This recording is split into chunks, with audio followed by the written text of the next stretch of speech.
Gracias por seguir con nosotros. Les comentaba ya antes de irnos a la pausa que está con nosotros aquí en Enfoque Matinal, en nuestra entrevista central del día de hoy, el doctor Nelson Rodríguez Monegro, viceministro encargado de la División de Salud Colectiva. Y hay muchísimos temas que tratar con usted. Por ejemplo, nos están pasando la información de que específicamente en el residencial Antonia y Arroyo Bonito, en Mano Guayabo, están denunciando un brote de dengue y que se han infectado alrededor de 30 personas. Están pidiendo la intervención de las autoridades y dijeron que en el año pasado, o sea, reciente, un total de 3 personas murieron afectados por dengue, por lo que piden evitar más muertes al sector. Vamos a escuchar lo que dice la comunidad. Hay mucho dengue aquí. Se han muerto niñas de dengue, hay muchos enfermos de dengue por ahí. Y toda esta hierba y estos montes tienen esto embastecido de tanto dengue. Por aquí no vienen a fumigar, por aquí tienen mucho. Porque yo veo por aquí no he ido que vienen a venido a fumigar. Nada. Por eso que esto está muy infectado del mosquito del dengue, porque aquí no ha venido nunca por aquí a fumigar. Es el deber de salud pública fumigar para salir del dengue, porque esos mosquitos son peligrosos. Y muchos mosquitos, ahí había una que hace 3 días que salió de la clínica y por ahí murieron como 2 el año pasado. Muchas personas por aquí lo digo con dengue, porque es que por ahí pasa mucha agua sucia y se posan mucha agua sucia. Y el hijo mío también, cuando le dieron de alta, la hija mía también se enfermó y duró 5 días también con el dengue ese. Miren a ver lo que vamos a hacer con este país, que ya no podemos más con ese bajo que hay ahí y esa caña también. Por favor, hagan algo, por favor. Bueno, son personas moradores del residencial Antonia y Arroyo Bonito en Mano Guayabo. Están haciendo las denuncias del dengue. Rápidamente, doctor Monegro, yo veo varias cosas. Primero, hablan de agua sucia y segundo, de que es responsabilidad de salud pública ir a fumigar. Y ya incluso en una ocasión anterior estuve hablando con alguien, fumigar no es necesariamente la opción. La opción tiene que ser eliminar los criaderos. ¿Qué Muy les bien, responde buenos a esa días gente? y gracias por la invitación. Buen día, doctor. Hugo, Elisa, Franklin, a los amigos televidentes. Bueno, el dengue, el chikungunya y ahora el tema de la amenaza del Zika, pues es un problema cuasi permanente en la República Dominicana, dadas las condiciones que ya hemos hablado anteriormente, con respecto al tema de clima, al tema de saneamiento básico, suministro de agua potable, el tema de urbanización descontrolada, con precariedad de los servicios públicos, el tema de educación de las personas, en fin, que son múltiples factores que tienen que ver con el hecho de que nosotros tengamos hoy en día esa problemática. Precisamente de lo que se trata es un abordaje integral que no solamente del Ministerio de Salud Pública, para nosotros poder atacar, sobre todo centrar las acciones en el control y eliminación del criadero de mosquitos. Fíjense que tanto el chikungunya como el dengue, como el Zika, tienen un factor común, que se transmiten a través de un mosquito. Sin el mosquito no hay transmisión, porque son enfermedades que no se transmiten de persona a persona. Pero ¿por qué el Zika no existía y ahora existe? Bueno, porque el Zika ha cambiado. Ha cambiado los medios de transporte, la movilidad de las personas, la movilidad de los mosquitos. El Zika, por ejemplo, al igual que chikungunya, son 2 enfermedades que tuvieron su origen en África. Entonces, ¿qué ha ocurrido? Bueno, que la gente tiene movilidad. Y entonces una persona que pudiera perfectamente infectarse en cualquiera de esos países viajaba en un periodo de incubación. Es decir, una vez un mosquito infecta a una persona, transcurre un tiempo para aparecer los síntomas, que van desde 2 días hasta 14 días promedio. Entonces esa persona aparentemente está normal. Digamos que llega a la República Dominicana con el virus circulando. Entonces los mosquitos de aquí le pican a esa persona, se contaminan los mosquitos de aquí y esos mosquitos comienzan la reproducción al picarle. Por ejemplo, el tema del Zika. Ya existe en Brasil, ya existe en México, existe en los países centroamericanos la mayoría y ya está en Puerto Rico. ¿Hay aquí? Aún todavía nosotros no hemos detectado eso.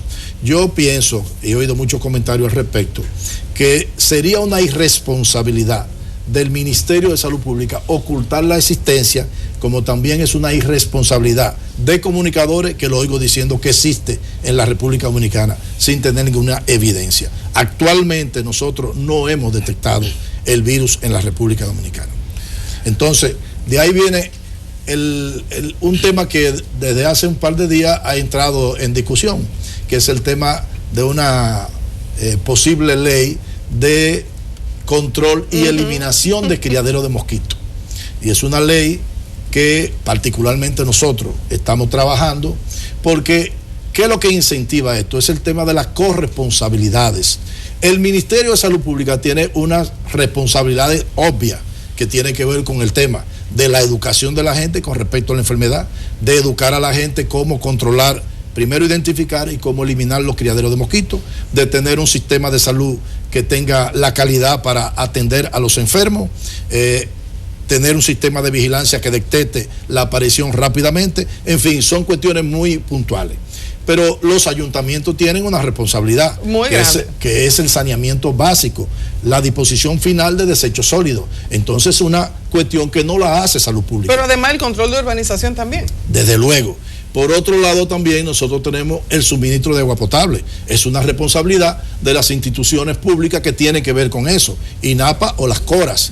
Entonces, si no hacen su trabajo, evidentemente que están dadas las condiciones. Ahora bien, hay una responsabilidad que es de la persona, que es de la familia. Es decir, yo recuerdo perfectamente en la última operativo que se hizo de eliminación de criaderos de mosquitos, que estaba en un barrio periférico de la capital, y llegué personalmente a una vivienda. La señora sale, el esposo está enfrente de la casa, debajo de una mata de almendra, jugando dominó. La señora le dice al esposo: mira que aquí están la gente de Salud Pública que van a inspeccionar el hogar con respecto a los criaderos de mosquitos. La respuesta que él dio: eso es un problema de Salud Pública, que se meta en el patio ahí a eliminar esos criaderos de mosquitos, que eso es de Salud Pública.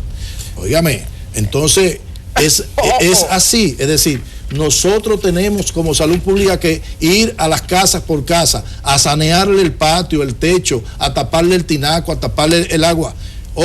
Perfectamente pudiera existir una casa no habitada o una casa abandonada o una construcción detenida que pudiera tener, como hemos encontrado, digamos, casas residenciales con una piscina a medio llenar porque el agua le cae, le llena la piscina, esa casa no está habitada y hay un criadero de mosquitos ahí, o usted tener una construcción donde la cisterna, que usualmente en las construcciones las primeras cosas que se hacen son las cisternas para utilizar el agua de la construcción, entonces no tiene tapa y está abandonada. Entonces, ¿de quién es responsabilidad eso? Es responsabilidad del Ministerio de Salud Pública inspeccionar, pero usted va a inspeccionar, notifica al dueño o al propietario, en fin, de eso. ¿De quién es la responsabilidad de sanear eso?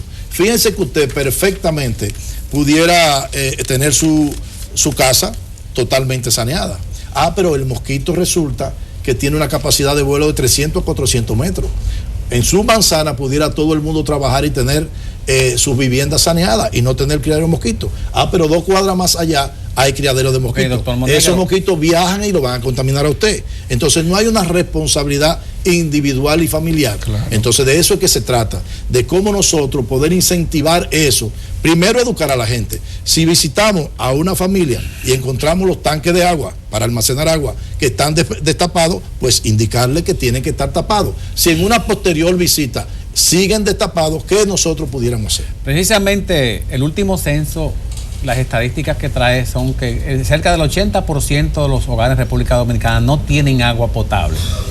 Entonces la familia, las madres, el ciudadano tiene que buscar la manera de cómo acumular esa agua para solucionar problemas básicos de consumo, de aseo, de lavado, de cocina, de cualquier cosa. Lo tienen en la azotea con un tinaco que no tiene flote, eso se llena y pasa el día entero botando agua, o en el baño 4 cubetones de plástico para bañarse. Pero mientras el Estado no resuelva la obligación que tiene de suministro de agua potable de calidad a la población, seguirá acumulándose agua. Eso es como fue la emergencia de la gente que hizo la cisterna en la marquesina, o hizo la cisterna en el techo, puso un sistema de acumulación de agua para resolver lo que no resuelve el Estado. Entonces, ¿cuál es el orden de prioridades? ¿Que el Estado resuelva o paralelamente educar a la población de que el agua que tiene para sus soluciones individuales avancen al mismo tiempo? Yo pienso que hay que atacar simultáneamente todo.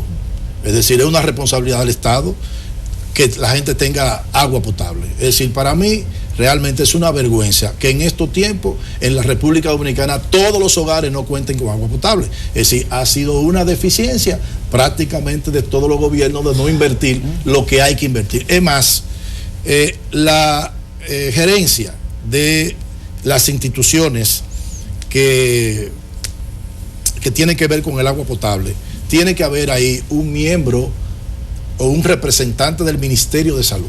El Ministerio de Salud, digamos que de una u otra manera, es el sensor que detecta dónde hay problemas. Usted me hablaba precisamente de una comunidad que tiene una alta incidencia de casos de dengue. Posiblemente hay una precariedad del agua. Posiblemente esa comunidad entonces es una prioridad de extensión del acueducto. Posiblemente es una prioridad de buscar el mecanismo que esa población tenga agua de manera permanente e intradomiciliaria. Cuando usted ve las estadísticas con respecto al acceso a agua potable, usted va a encontrar que en República Dominicana el 94% de la población tiene acceso a agua potable. Ahora eso no quiere decir que tiene agua en su casa permanente, sino que tiene una pluma, una llave, y ahí va y toma el agua. Es decir, puede accesar al líquido. ¿A qué debemos aspirar? A que lo tenga en la casa. Y si nosotros calculamos lo que se ha invertido en soluciones individuales de cisterna, del motor de la bomba, del tinaco, en fin, todos esos utensilios para asegurar agua permanente en la casa que tiene la gente, sobre todo de clase media, pues es mucho más dinero que el que se hubiese necesitado para resolver el problema, doctor, de manera institucional. Pero nada más calcule lo que se ha gastado, que usted lo puede informar, en operativo contra el mosquito, contra la fulano, contra el otro, la fumigadera, y lo que se ha podido hacer. Entonces, si el tema es el agua y los criaderos nunca lo vamos a eliminar, lo podemos controlar, porque la gente siempre va a necesitar agua. Entonces, ¿cómo se resuelve? Ese es un factor, es decir, la acumulación de agua. Entonces, dentro de esa precariedad, el Ministerio de Salud, una de sus responsabilidades es educar a la gente de cómo almacenar agua de manera higiénica y taparla herméticamente. Ese es un factor.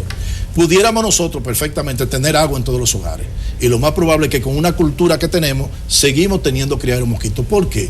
Porque hay una cultura de acumular en los patios una serie de cachivachi, botella vieja, sí, llanta, lata vieja. Hay un problema de saneamiento básico que va deficiencia de los ayuntamientos y también una deficiencia interna en la gestión del hogar por parte de la familia. Entonces hay una cultura que hay que atacar.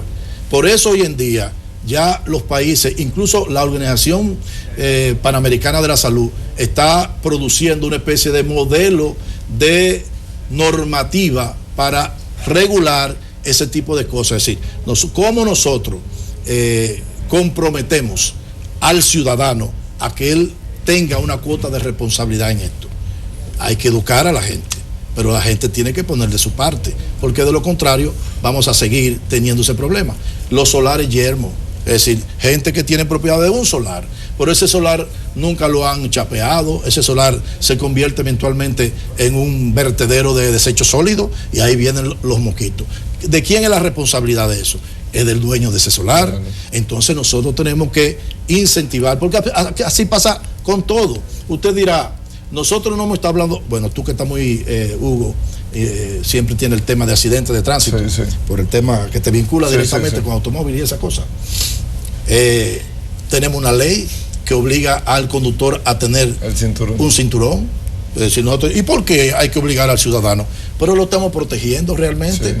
Pero no hay también una disposición que la motocicleta, que responden más del 60% de los muertos y discapacitados por accidente, que usen casco. Sí. Hay una disposición. Usted dirá, bueno, pero que no se cumple.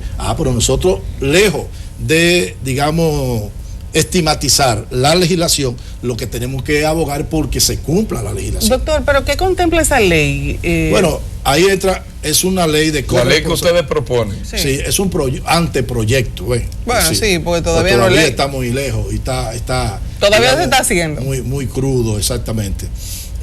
Yo hice particularmente una revisión de legislaciones que tienen México, que tiene Panamá, que tiene Costa Rica, que tiene Cuba. Es decir, han venido legislando. Vi la propuesta marco de legislación de la Organización Panamericana de Salud, y en base a eso, en el contexto nacional, pues hemos estado construyendo lo que pudiera ser, digamos, un proyecto de ley Eso pasará por todo el sedazo que debe pasar, de consenso, de que esté abiertamente a toda. Eso es importante, incluso en las redes he visto cosas positivas, cosas negativas. Eso es parte de la democracia. Pero se trata de incentivar la corresponsabilidad. En esa ley está el tema de la educación, de cómo nosotros, a través de hoy en día, y aprovechando el tema de la tanda extendida y demás horarios para educación, que exista un módulo de educación con respecto a la identificación y eliminación de criaderos de mosquitos, y cómo los docentes le ponen tarea a los niños para que en su casa identifiquen y eliminen criaderos de mosquitos. La responsabilidad que tienen los dueños de asumir el saneamiento de sus propiedades, la responsabilidad de los ayuntamientos, las responsabilidades de digamos, las entidades de suministro de agua potable, las responsabilidades de coordinación de todo esto del Ministerio de Salud Pública, porque aquí hay que hacer un trabajo interinstitucional, intersectorial, involucramiento de la comunidad, y el gran tema de una campaña educativa permanente, habitual, sistemática con respecto al tema del mosquito. Fíjense que yo no estoy hablando de dengue, yo estoy hablando del mosquito. Pero doctor, es que los ayuntamientos tienen la responsabilidad de por sí, no hay que hacer, no veo el por qué hay que hacer una ley si el ayuntamiento tiene la responsabilidad. Las escuelas o las tan entendidas tienen al final la responsabilidad de orientar a la comunidad. Esa es su responsabilidad, que sea por salud, por mosquito, por lo que sea. Bueno, eso se define de manera interna. Salud Pública tiene la responsabilidad también de mantener una campaña. Entonces, tal vez crear una ley para mosquitos, no estoy denostando eso, sino es decir, bueno, pero hay que hacer una ley para todos. Hay sanciones. Sí, pero contempla sanciones esa ley, sí, ese anteproyecto, ¿verdad? Óyame lo que ocurre. Usted tiene la Constitución, el derecho a la salud. Es así, claro, es un derecho constitucional. Claro. Y existe la Ley General de Salud. Y está el tema de los derechos humanos. Existe una ley que aborda el tema de las personas que tienen VIH.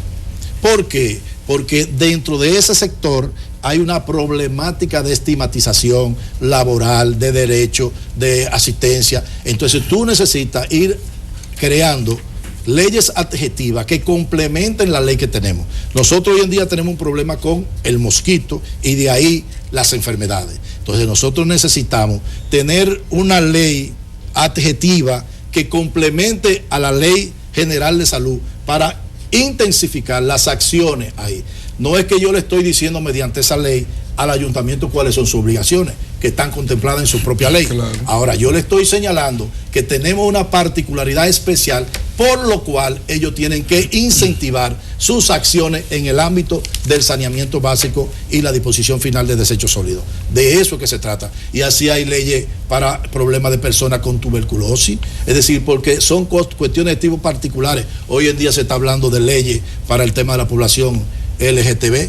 Entonces, todo eso implica, dice, ¿y por qué hay que crear una ley si es simple y llanamente que los derechos del ser humano que se le den? Que se le den, no, porque ellos tienen una condición muy particular que hace que la sociedad mire hacia allá y crea las condiciones particulares para esa población. Doctor, sobre ese tema pudiéramos durar muchísimo tiempo hablando, pero hay otros temas que preocupan, iniciando el año, por ejemplo, y al igual que el año pasado, lamentablemente, el primer bebé nacido, en esta ocasión una niña, el primer bebé fue de un adolescente. El año pasado 16 años, este año 17 años. La niña prematura, con problemas, todavía hasta donde le vi seguimiento, estaba en cuidados intensivos. ¿Qué ha pasado y cuál es qué se piensa hacer con esta grave problemática que tenemos en la República Dominicana? Que no estamos avanzando, eso es un reflejo de que no estamos avanzando. Desde luego. ¿Tú sabes por qué no estamos avanzando? Porque usualmente la mirada se tira hacia el Ministerio de Salud Pública. El embarazo de un adolescente en su primer instancia es un problema social que afecta la salud. Y como tal hay que buscar soluciones integrales.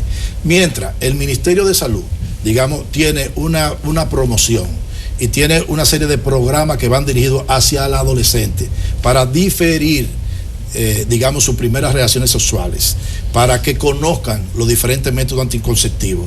Entonces, ¿qué ocurre? ¿Cuál es la carga de erotismo que le llega a esa población a través de los medios de comunicación, a través de las novelas, a través de las películas. Es decir, hoy en día el tema de las bebidas alcohólicas, que es un catalizador de relaciones sexuales, aunque no se crea. Es decir, cómo usted ve en un momento determinado a una adolescente, como lo hemos visto todo, recostada de un vehículo con una pequeña, es decir, de 14, de 15, de 16 años. Entonces, creo que tiene que haber una búsqueda integral. Es decir, el primer embarazo de un adolescente para mí es de la sociedad.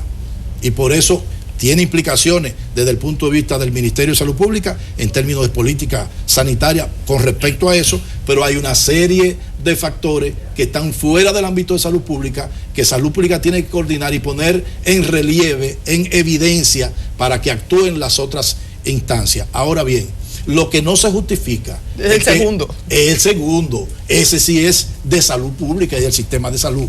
¿Por qué? Porque toda embarazada, toda persona que tiene un bebé, que tiene un aborto, que ha estado embarazada y está en el sistema de salud, en el establecimiento, tiene que salir educada y planificada de ahí. Es decir, nosotros entonces, en ese sentido, porque una adolescente que sale embarazada tiene mayor posibilidad de volver a salir embarazada que una que no ha salido embarazada.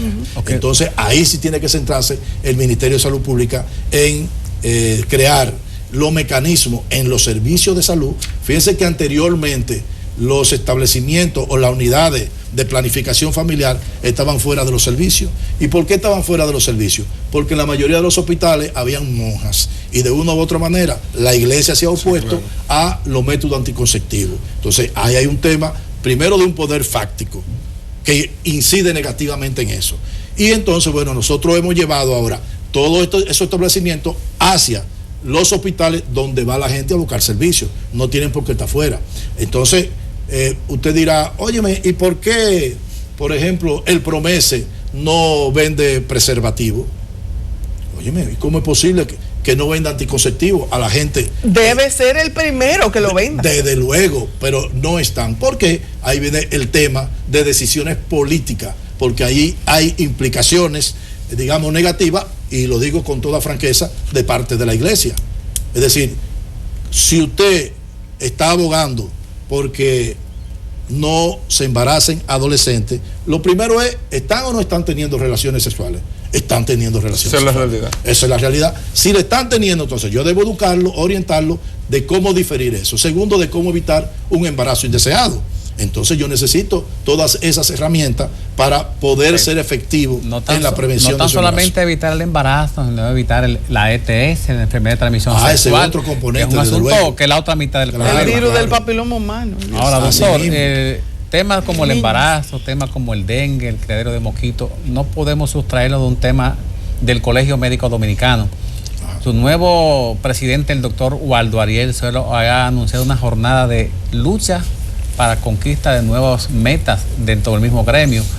No hay posibilidad de que se concilien o se reúnan antes, saber qué se puede resolver antes de llegar a las huelgas, la protesta, el cierre de los hospitales, el cierre de las emergencias. Claro que sí, evidentemente que lo primero es que el Colegio Médico por ley es un asesor en materia de salud del Ministerio de Salud. Entonces pienso que las puertas están abiertas de parte de la propia ministra y así lo ha manifestado con respecto a ese diálogo permanente que debe tener el Ministerio de Salud con todos los gremios, no solamente el Colegio Médico, sino el gremio de enfermeras, de bioanalistas, todo eso. Fíjense, nosotros estamos en un proceso muy delicado que puede ser, digamos, auspicioso en términos de mejoría del sistema de salud, que es el tema de la separación de funciones. Ya desde este mes, todos los establecimientos de salud no pertenecen al Ministerio de Salud Pública, sino que pertenecen al Servicio Nacional de Salud. Y eso es una gran oportunidad, pero también una amenaza. ¿Por qué una oportunidad? Bueno, porque permite poner el desarrollo de los servicios acorde con la localidad. Es decir, tú descentralizas. Y la descentralización se entiende que es un mecanismo para mejorar servicios. Ahora bien, si ese Servicio Nacional de Salud asume los vicios que ha tenido el ministerio con respecto a la ausencia de una verdadera política de recursos humanos dentro del sistema, evidentemente que eso es una amenaza.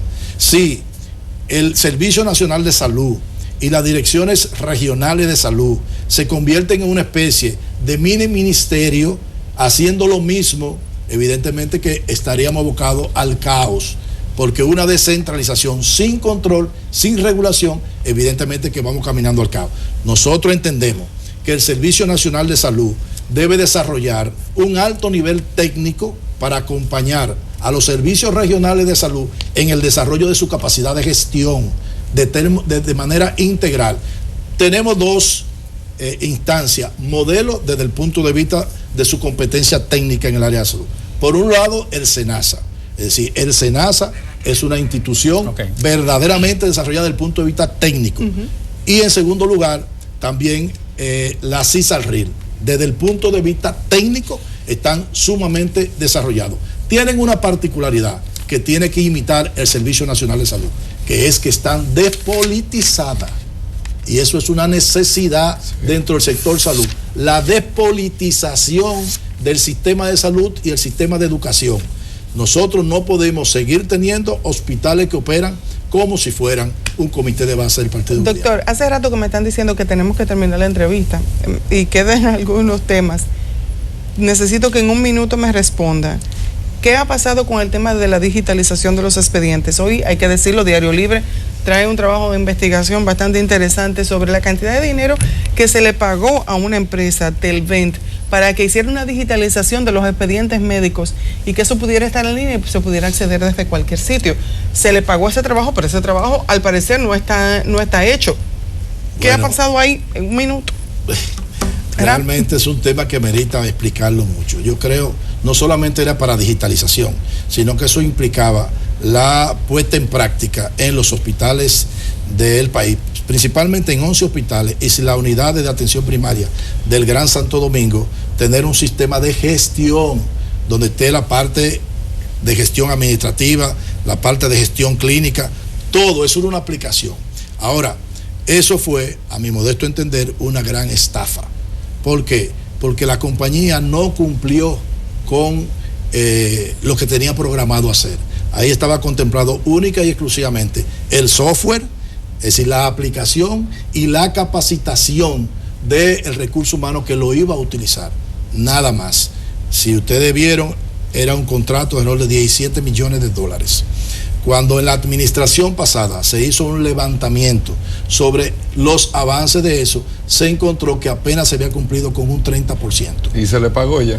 Se había cumplido con un 30%. Entonces, ¿qué resulta? Ahí vinieron una serie de dificultades con la propia compañía y nosotros en lo particular de suspender eso en el nivel que estaba. Si había cumplido con un 30%, debió haberle tocado entonces el 30% de lo comprometido desde el punto de vista financiero. Entonces, pienso que para evitar un problema internacional, entonces se accedió y llegaron a un acuerdo y creo que al final le pagaron alrededor de $11 millones. Por un trabajo no realizado. Por un trabajo que no culminó, que se abandonó. Es decir, realmente eso es una expresión de la falta de eficiencia. Doctor, usted ha ido a la canción Indio Taíno Bueno de Corazón, así que nosotros estamos trabajando. Bueno, ahí tenemos un ejemplo parecido en obras públicas con el asunto de las licencias. Un contrato amarrado hasta el año 50,000. Jesús Santísimo. Y entonces son de las cosas que nosotros tenemos que revisar, porque evidentemente que un país que necesita recursos y que encima de eso no sean utilizados de manera eficiente, entonces esa es la realidad. Y más en el tema de salud. Y tenemos aquí ejemplos de que se puede hacer un buen proceso de digitalización. Doctor, muchas gracias por haber estado aquí. Gracias a ustedes por invitarme. Señores, vamos a una pausa, enseguida volvemos.